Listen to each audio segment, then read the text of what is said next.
roses were living the dream. To you, my darling. No, to you. Until it all came crashing down. You got fired. Fired? On August 29th, stop. Stop! And see The Roses. Rated R. In theaters everywhere, August 29th. Getting ready to step into your career era? Set yourself apart with Adobe Creative Cloud Pro for students. Hone your skills with apps like Photoshop, Illustrator, Premiere Pro, and more, powered with the latest in creative AI. Students save over 55% so you can build a portfolio you're proud of. Launch your future with Adobe Creative Cloud Pro for students. Visit adobe.com/students to learn more. This podcast is supported by Progressive, a leader in RV insurance. RVs are for sharing adventures with family, friends, and even your pets. So if you bring your cats and dogs along for the ride, you'll want Progressive RV insurance. They protect your cats and dogs like family by offering up to $1,000 in optional coverage for vet bills in case of an RV accident, making it a great companion for the responsible pet owner who loves to travel. See Progressive's other benefits and more when you quote RV insurance at Progressive.com today. Progressive Casualty Insurance Company and Affiliates. Pet injury is an additional coverage and subject to policy terms.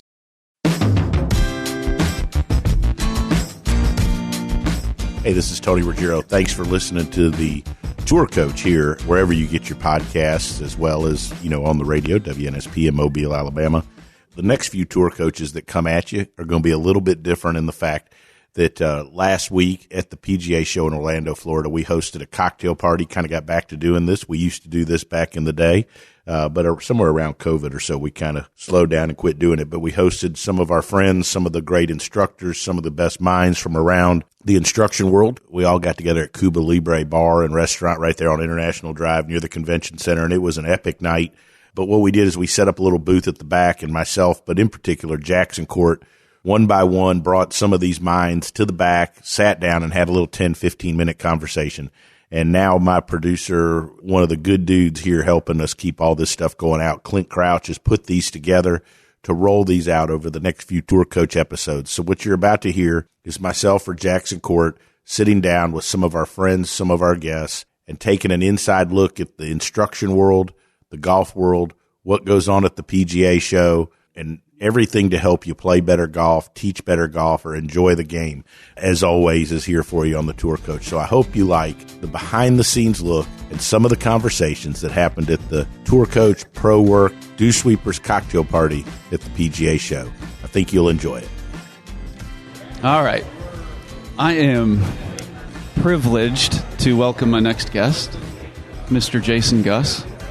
And I think this one touches my heart a little bit because obviously I love the game of golf, and you always have influences on your life when you're young and especially in love with the game. And you, sir, have influenced my family probably much more than you realize, from my sister to my father, even to myself. You may not know it, but I will never forget some of the lessons up north in Gaylord and east in Lansing. And I think that impression that you left on me has certainly left a mark in the direction of professionalism with how I'm trying to, create my career. So I appreciate your example, and I'm thankful for your influence. And so I'm very excited to even be sitting with you at this table just to pick your brain. I think, golf's a great journey. And I think you meet some incredible people, and I'm just very appreciative of you, and it's an honor to be able to talk with you about this game that we love so much. Well, first of all, I was hoping you wouldn't make me cry to start the podcast here. So that's I'm pretty sappy as I get a little older, and I've been privileged. Number one, I'll talk about your dad first. Your dad was such an inspiration for me as a young teacher to see someone who had the passion for the game that your dad did, and there's no denying the reason you and your sister turned out to be such great humans, which is the most important part of us being instructors, right, is to help people become good humans and better golfers, but also you and your sister being great golfers. And as you move through this world, the first thing you're trying to do is remember that all this stuff comes back full circle, so you're just trying to help people as much as you can. And I look back now, however many years ago this was, I hate to even say it, but for us to have the relationship we have now, you'd have never guessed that 20-some years ago. So it's awesome to be here. And, I look at certain people in the golf industry that I've known for a long amount of years, and I can honestly say that, like, I'm just proud of you guys. Like, I'm proud of your dad and you and your sister for what you've done in your golf journey, and just to be a very small part of that. So thanks for having me. Well, yeah, it wasn't small, but yeah, it is great. So would like to open this up. I think one thing that we've talked about multiple times, and being involved with this incredible app that you guys are coming out with, involving practice. Golf is an interesting sport with how you practice compared to other sports. So talk a little bit about practice and into your coaching, and then now what you're trying to do kind of moving forward to help golfers. Well, I mean, this as well. We want people to have beautiful golf swings, and we want all of our students, when they go, play in tournaments or whatever, to say, well, that's Jackson's student, look how pretty their swing is, or that's Jason's student. But it's interesting, as we teach a lot, we start learning, that we can make people's swings maybe look prettier, but they don't necessarily get better all the time. And then when you start, working with really high-level players like you have done and I have done as well, you start realizing that there's patterns to the reason they get way better. And a lot of it is, how they're practicing. And they're not just sitting on the range or looking in a mirror and doing these things. There's a lot of skill testing going on. There's a lot of these things. So, when I look at students and I watch them practice, and I had a really funny story this summer. I had a member say to me, he shows up for a lesson, and he looked at me and he says, Jason, like, I want you to teach me how to really be good.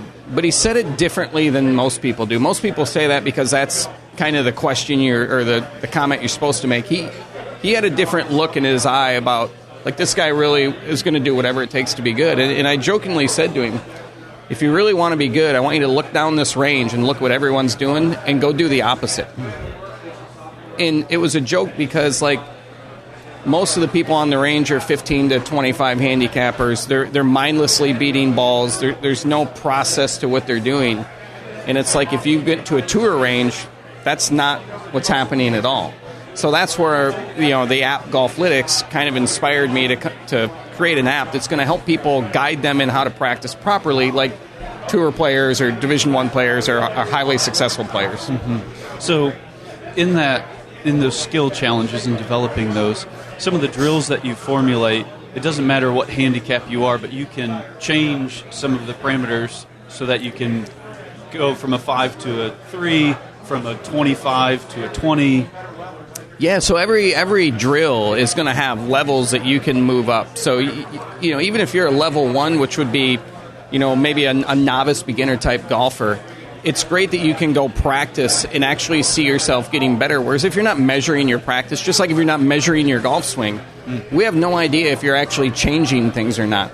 So all this measuring of golf swing, which everyone's doing, and it's amazing information, I'm just trying to do that with practice so that you and I as instructors can start looking at our students and figuring out where they need to be to get better. Yeah. So those measurements are more of an application of what you would face on the golf course.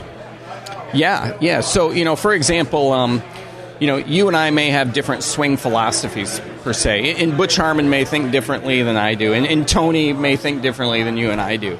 But the one thing we can all agree on is that you need to make 98% of your 3-footers.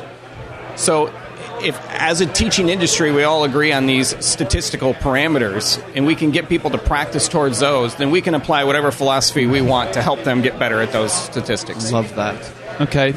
So I think, like, in my mind, I have a good picture of what that would look like for short game. Right? Like, I think there's a bunch of drills and ways that you can change those parameters for putting. Right? You can do that for chipping, pitching.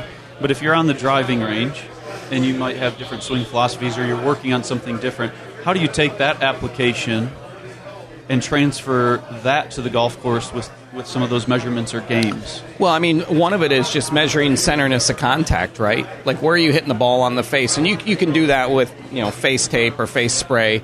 I have a really great picture of Tony Finau playing golf. And on the golf course, he has a launch monitor. So he's playing with a launch monitor. So he's trying to capture all of his data while he's playing. He's trying to figure out why the ball does what it does, the real reason. And then there's a picture of him actually looking at the face of the driver, trying to figure out where he hit it on the face.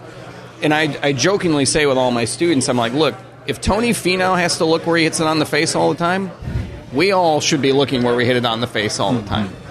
Because all we're trying to do in this game is eliminate variables the best that we can. And if we can get really good at hitting it in the center of the face, that's one less thing we have to worry about, hopefully, when we're on the golf course. Okay.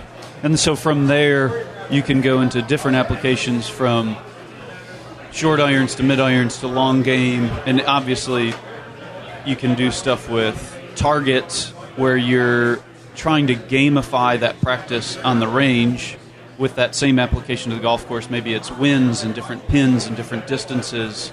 Yeah, I mean, I look, we've all played with the person who maybe doesn't look like they're as good a golfer as us, but they seem to beat us every single time. And I tell my students, I said, look, the honest truth is they know more about themselves than you know about yourself, right? You know, my 7-iron always tends to come up short and left. Like, I need to know that if there's water short and left. Yep. You know, and so all these games are basically what they're doing is they're teaching you about you and who you are as a golfer. And as long as you accept that information, you can play away from your weaknesses and turn them into strengths. Yeah. And also, too, I think you can take your strengths and make them even better. Right? Like sometimes if you're a great iron player, finding those minuscule changes might even increase that more in something that can provide consistency across your game. And so maybe I'm a good iron player, and if I can just get the driver in the fairway or get it in the fairway off the tee a little bit more and use my advantage or those strengths, it's going to help my score in the long run. So it's not necessarily, obviously it's improving your weaknesses and snowballing that, but also doing that with your strengths as well. Yeah, and the other really cool thing is from a mental aspect. For example, I had someone who did one of my programs with the data that we're doing in the app, and he had told me that he was not a good driver of the golf ball, but when we actually tested him, he was actually a good driver of the golf ball. So it was interesting to see his confidence go up because he thought he was bad at something when he was actually good. Yeah. You know, so you can, like I said, once you learn who you are as a golfer, and the only way you can do that is by gathering data. Correct. And it's what we're doing with the golf swing every day. I'm just doing it with practice and actual on-course statistics. So with Golflytics, I think if people understand what they're trying to do with their practice to apply it to the golf course and understanding, like going there with a plan, right? Hey, I'm going to go and do this and try and achieve these so that I can have some improvement in my game rather than going to the range just to practice. Yeah, so like for example, every week it'll send you 5 drills. Okay. And it'll say, hey, go complete these 5 drills. It takes a half hour apiece. And then every time you practice and you do the drills and then you record the drills, the score that you got on the drills, every month the AI, the artificial intelligence, is going to change your practice plan. So every month it's going to keep altering the practice plan based on the data that you're putting into the drill. So every time you go to the range, you're going to have a blueprint of what you need to do.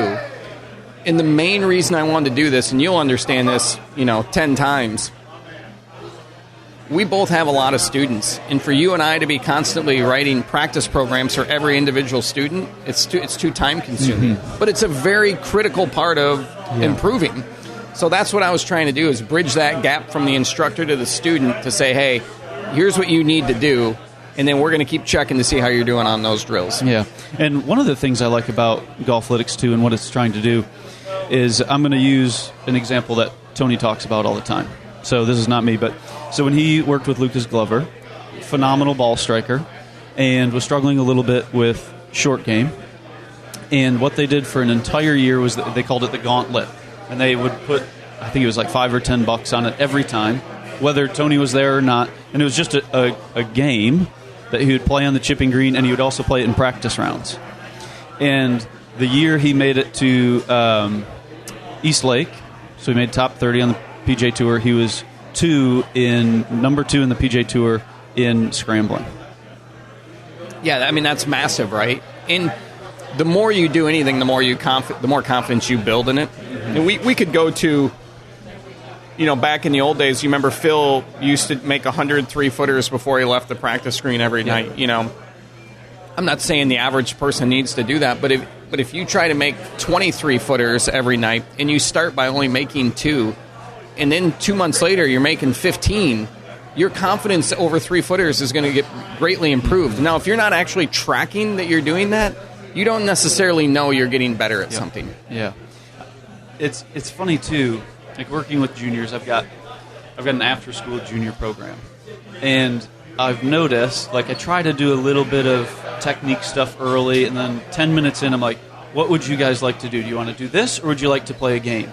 And every time the answer is play a game. And so I think in Golflytics, with what these skill acquisition drills are, is playing games. Yeah, they're playing games, and maybe you would agree with this or not, and I'm sure there's some people out there that don't, and it's okay. I'm not saying everyone has to agree with it, but you could argue if you progress through the skill levels, the technique will naturally change to get better at the skill. Mm-hmm. Not always, but a lot of times there's something magical that starts to happen in order to create and finish these drills. That's awesome. Well, Jason, I appreciate your time. This has been phenomenal. And if anybody has any questions about practice or Golflytics, how can they contact you, get more information? Where can they go? They can go to jasongusgolf.com. They can go to any of my Instagram, Jason Guss Golf, any of those. You can find my phone number on the internet. It's all over the place if you want. Or you can get a hold of Jackson. Jackson has my number. But I love the questions. I love working with you. You know, Jackson was a big helper on my app, Golflytics, did a bunch of videos. I like working with, people who are trying for the greater good to help people lower their handicap, and I think that's what we're all trying to do. Yeah, and I appreciate you sharing your knowledge and experience in the game. Thank you so much. Awesome. Yeah, so I appreciate your time. Jason, thanks for sitting in. All right, cheers. I just want to remind everybody something that I forgot. Recently, a couple weeks ago, my wife and I went out. We went to a wedding, and afterwards with some friends, we were like, hey, where's a great place to go? I'll be honest, like in my travels and day-to-day, sometimes I get caught up and I forget some of the great places right around the corner. But I got to remind you about the Icebox Bar on 755 Monroe Street. I know with Mardi Gras and all that stuff, it's going to be packed. But I was blown away by just the whole vibe, the atmosphere, and with the Velvet Pig, the food in the back room, and the big screen TVs up front. I was blown away by the atmosphere, the vibe, and just how cool it was to have the Icebox Bar right here near the Dew Sweepers downtown. So look, when you're out Mardi Gras or you're looking for a great place to go sit, watch some games, hang out, play some pool, you got to go to the Icebox Bar right there on Monroe Street. There's a good chance you'll see all of us hanging out, especially during Mardi Gras. But do yourself a favor, go visit the Icebox. It's one of the best places out there. All right, sitting here at Cuba Libre, getting some more content. I'm, again, honored to be sitting with, obviously, my next guest, but also everybody here. And this next one's very special, and I mean that. So, Kevin Sprecher, Director of Instruction at Sleepy Hollow. And you probably don't remember this, but years ago, one of my good friends from Michigan was actually an assistant at Sleepy Hollow.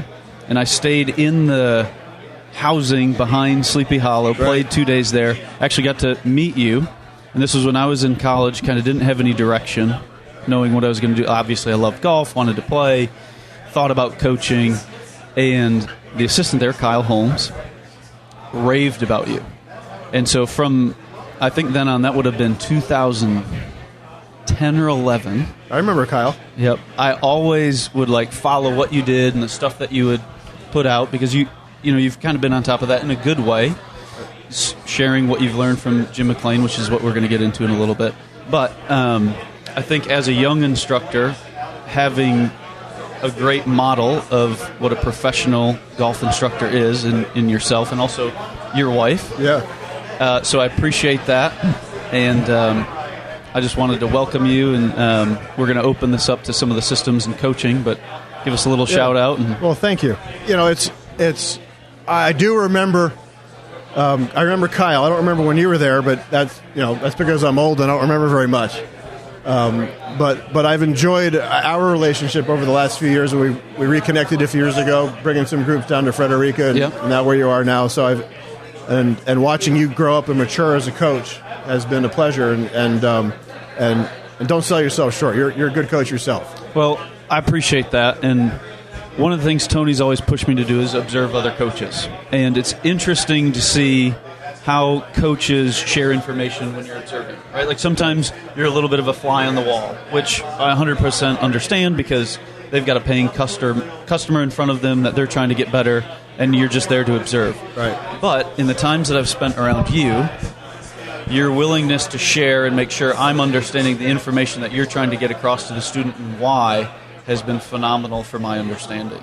So thank I appreciate that. Yeah. Well, that comes from my training with Jim McLean. I was fortunate to start working for Jim in 1992 when at the rise of his stardom. And we were at Doral, and we had 26 PGA professionals, 9 assistants. Many of those professionals are now considered top 100 in Golf Magazine and whatever. And so we had a pretty extensive staff, and we would learning from Jim and the training that he did. There's only a few teachers around that did actually training as well as he did, like Mike Adams, who I've learned a lot from, and David Ledbetter are really the only two top teachers that you really think of that did training for their staff. And so when somebody comes to me and says, "Hey, can I come watch you teach and whatever?" I'm totally open to it.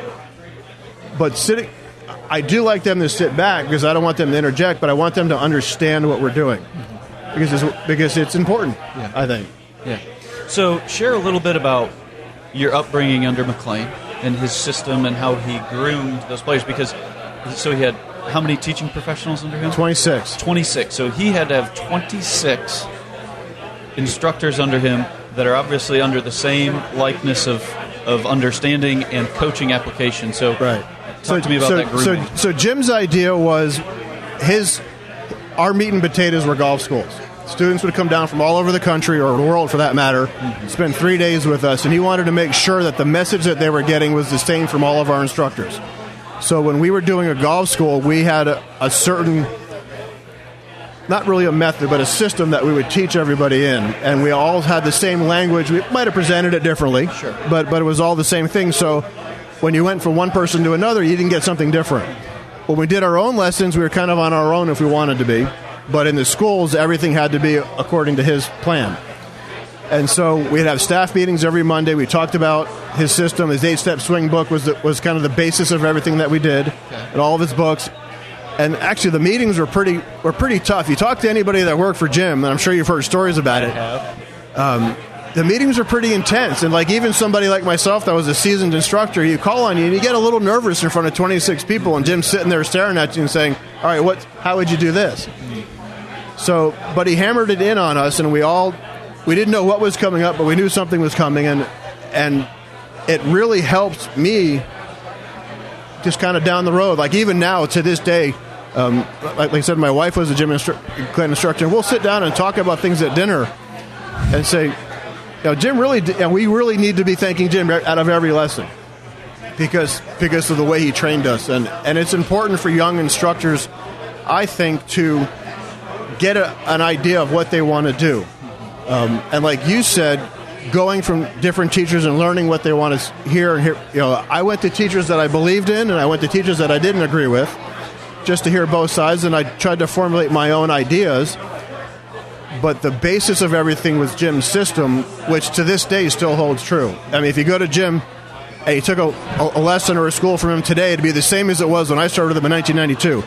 Maybe a little bit different twist on it because there's new technologies that give us more data, but the core of his teaching hasn't changed, which is pretty impressive. Yeah, standing the test of time. Yeah. So I think for me, what I'm taking away is obviously, like, I grew up under Tony, and so maybe in a different light of what Jim would do with those staff meetings, one of the things that helped me the most as a young instructor was I'd have a lesson or I'd have somebody coming in and I'd get videos and I'd send the videos to Tony. And over time, I could almost tell you what he would text me back. Mm-hmm. Right now, I'm thankful, like, he'll share videos with me, and so I'm trying to see it almost in Tony's eyes. Right. And so I think that's a mini version of the system under McLean. Right. Yep, and same thing. Yeah. And there's something beautiful about that for instructors, young instructors like myself, that are obviously with everything out there now. You're saying more data, social media, everything on the internet, but it's also important for golfers. Right. to maybe understand that system and go from there? Yeah, I think, when I grew up as a teacher, we didn't have social media. So if I wanted to learn something, I had to go to that teacher and watch them teach. I took lessons from other teachers. Jim was huge on us taking lessons from other coaches to see how they taught. And even to this day, if you wanted to watch Jim McLean, I almost think he requires you to take a lesson from him before you watch. It could be him or Mike Adams or both. So I spent a lot of time with Mike Adams doing the same thing. But if you really want to learn from somebody, you should take a lesson from them. Now with social media, it's easy just to flip on the phone, scroll through, and see anything, and really easy to go down a rabbit hole. Yeah. And I know you see it with your students. I see it with mine. They come in and like, well, this guy said this, and that guy said that, and now I don't know what to do. I'm like, exactly. How about you just stick with somebody within the dew sweeper system or within what I teach with McLean, kind of follow them, because you know the information is going to be similar. It might be said differently, but it's going to be similar, and you won't go down those rabbit holes. And I think it's important that students or players kind of know who taught the teacher. Because the worst kind of teacher is the guy who teaches what they read in Golf Magazine last week, or or teaching what they did in their own game. All right. So if you had to boil down what you learned from McLean and give us maybe a layout, a foundation of how you would work through maybe one lesson and also advancing a player, boil that down for me. Because I'm anxious to learn just for my own understanding. Yeah, I think, look, everything boils down to the basic component. Obviously, everything starts with the setup. My first teacher, when I first worked for Jim McLean, he had a guy named Dave Collins, who was my first mentor, and I worked for Dave. And Dave said, I've never seen a good golf swing from a bad setup. I've seen bad swings from good setups, but never a good swing from a bad setup. And that's always stuck with me. So you got to start with that. And then Jim's system is he doesn't believe everyone should be taught the same way. The club head doesn't need to be in a certain position, but things need to be in parameters or corridors. And these are things that we learn from watching the best players in the world. Because you can take somebody, and when the club shafts parallel the ground, you'll have one guy with the club head outside their hands and one guy with the club way inside their hands. Face might be a little bit open, it might be really shut. So everything, there's no one way to do it. So we would find the common denominator for that player as long as it fell within a certain parameter, or he calls his corridors of success, and we were fine with that. And so I still teach that way to this day. And then as I've progressed as a teacher, I've learned from Mike Adams more about how the body works, and I've learned from the swing catalyst people how the body works. But all of that is complementing what I learned from Jim 30 years ago now, back into those corridors, and that's why he's never really had the change, because everyone's going to fall within 95% of the players are going to fall within those corridors. Look, there's always an outlier. There's always a Jim Furyk or Bruce Litsky or Matt Wolf that can make it work. But most of the players are going to fall within a certain parameter of that, and as a coach, I try to find what neutral is for every player and work with that within that. So there's corridors. Okay, corridors throughout the entire swing. Yes. To the top of the backswing, into the golf ball. So if you look at Jim's 8-steep swing book, he's got 8 positions, and every position in there is going to have a corridor within it. Okay. And everyone, like I said, 95% of the players are going to fall within those corridors.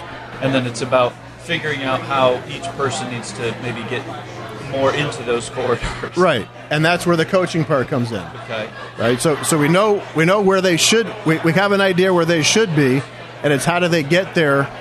That fits the way their body moves, and that's where the bioswing dynamic stuff, the stuff that Mike Adams and E.A. Tischler came up with, kind of really helped me take my teaching to the next level. Because people are going to move a certain way. If you watch the PGA Tour, everyone moves differently to a point. So if your grip, if you can't keep the club face square in a certain way, or if I tweak your grip a little bit and it gets it square, then that's perfect for you. Might not work for me, but it's going to work for you. And that's where, and Jim kind of hammered on this early on, he goes, that's where method teachers who teach everybody the same were restricted versus a system teacher like what Jim was teaching us, where we can teach a wider variety of people. Because, I can teach everyone to take it back, get the club in line with their hands and the club face parallel to their spine angle. But that might only work for 25% of the population. The other 75 are going to get worse. And before we wrap this up, touch on maybe that coaching aspect, right? Like, what was Jim's style of coaching, and what's your style? So, Jim was amazing to watch teach. He was such a great motivator with people, and he was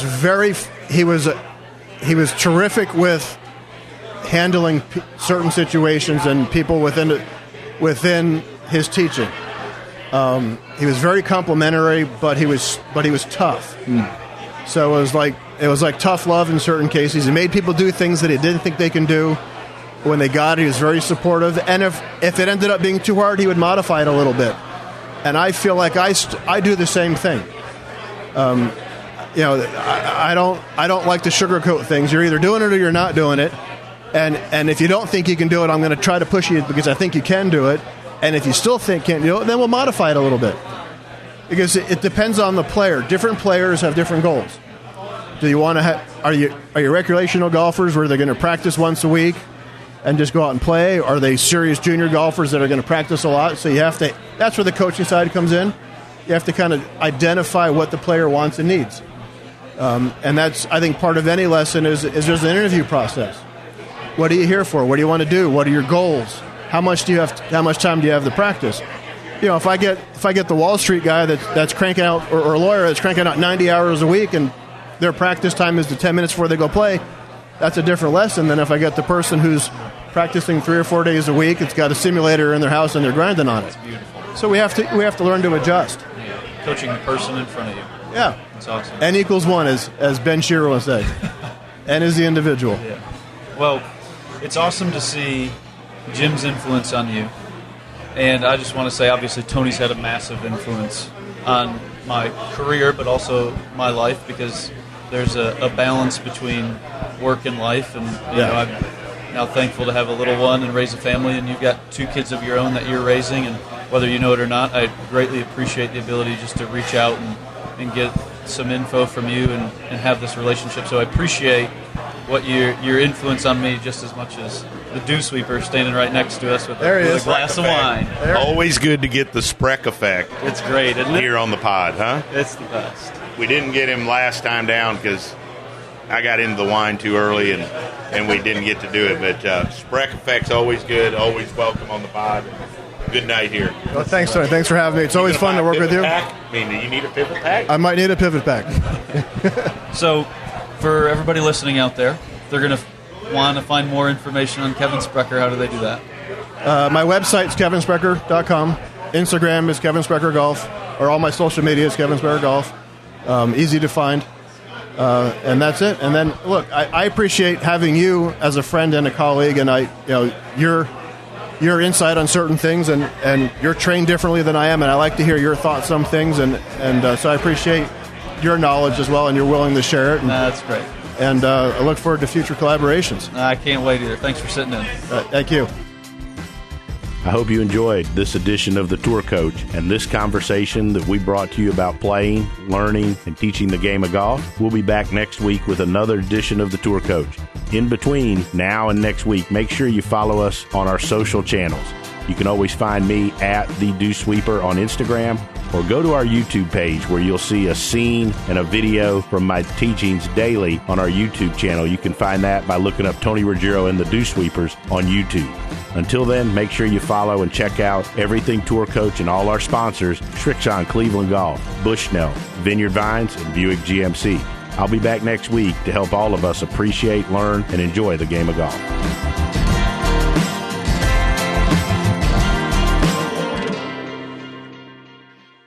Hi, this is Tony Ruggiero. And look, recently, several teachers I know and several players have had some scares with skin cancer. In fact, I recently went and saw a dermatologist here in town, and I had a couple things frozen off, eyelid, my face, my earlobe, and not getting any younger. And I know it's getting to that time of the season where it's cooler.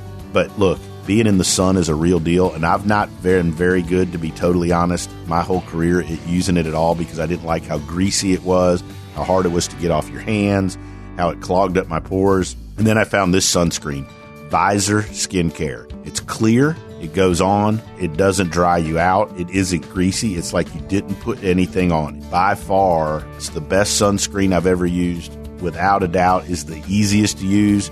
And we've got a discount code for all of you. All you have to do is go to visorskincare.com. Use our code word DewSweeper. visorskincare.com, code word DewSweeper.